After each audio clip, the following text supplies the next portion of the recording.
आप देखिए हिंदुस्तान को 2047 के पहले विकसित राष्ट्र बना के रहेंगे और अपनी आंखों के सामने देख के जाएंगे दोस्तों। ये सबसे बड़ा झूठ है। देखिए ये बेवकूफ बनाने का तरीका है। 2047 तक आधी पीढ़ी मर चुकी होगी, आपकी बातों को भूल चुके होंगे। 2025 में क्या चेंजिंग लाइएगा आप ये बताइए। अगर 2047 तक आप देश को बदल सकते हैं तो उसके हिसाब से 2025 का आपने गोल सेट किया होगा, किए होंगे। आप 25 में क्या चेंजिंग लाइएगा, 47 तक ना आप रहेंगे, इतना ये राजतंत्र नहीं है। ये सबसे बड़ा बेवकूफ बनाने का तरीका है। जब आप 2015 में रहेंगे तो कहिएगा 2022 में किसानों की इनकम दोगुनी कर देंगे, हो गया दोगुना। आत्महत्या रेट भले बढ़ा होगा, नहीं हुआ नहीं। ये सबसे बड़ा बेवकूफी है ये चीज है।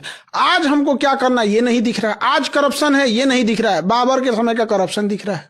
देश के प्रधानमंत्री का स्तर तो इतना गिर गया है कि शौचालय के बाहर इनकी तस्वीर लगी है, लेकिन किसी भी यूनिवर्सिटी और कॉलेज के बाहर इनकी तस्वीर नहीं लगी। ये बड़ी अच्छी बात कही है। हिंदू हूँ, मोदी का भक्त नहीं हूँ। ब्राह्मण हूँ, मोदी का भक्त नहीं हूँ। गजब बेइज्जती है। एक शायरी कहना चाहता हूँ। मुगलों ने लूटा तो ताजमहल बना दिया, मुगलों ने लूटा तो ताजमहल बना दिया, अंग्रेजों ने लूटा तो रेलवे बिछा दिया, मोदी ने लूटा तो शौचालय बना दिया, और पूरी भाजपा ने लूटा तो हमें भिखारी बना दिया। बात तो सही है।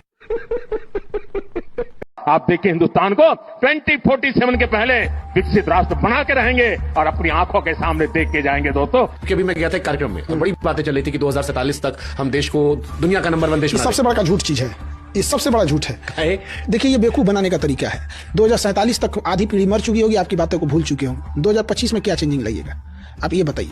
अगर 2047 तक आप देश को बदल सकते हैं तो उसके हिसाब से 2025 का आपने गोल सेट किया होगा, किए होंगे। आप 25 में क्या चेंजिंग लाइएगा, 47 तक ना आप रहेंगे, इतना ये राजतंत्र नहीं है। ये सबसे बड़ा बेवकूफ बनाने का तरीका है। जब आप 2015 में रहेंगे तो कहिएगा 2022 में किसानों की इनकम दोगुनी कर देंगे, हो गया दोगुना।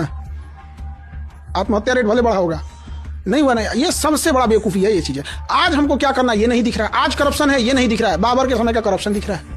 आज हमारे सामने घटनाएं हो रही हैं, समाज को झकझोर देने वाली घटनाएं हो रही हैं, वो नहीं दिख रहा है, लेकिन दिखता है हमें तो 400 साल 500 साल पुरानी चीजें दिख।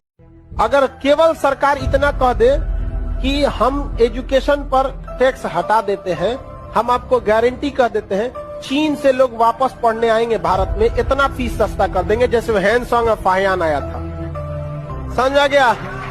लेकिन क्या करेंगे बाबू, हम लोग की भी मजबूरी बनती है। आपको जान के कितना अजीब लगेगा कि 60% हम लोग गवर्नमेंट को देते हैं। इसमें कोई छुपा हुआ बात नहीं है। आप नेट पे चेक कर लेंगे, 18% जीएसटी लगता है, 2% गेटवे लगता है, 30% इनकम टैक्स लगता है, 10% सर्वर लगता है। देखो ये सर्वर हो गया, ये इनकम टैक्स हो गया, ये गेटवे हो गया, और ये हो गया जीएसटी। अलग लगता है, जीएसटी मंथली लगता है, इनकम टैक्स ईयरली लगता है।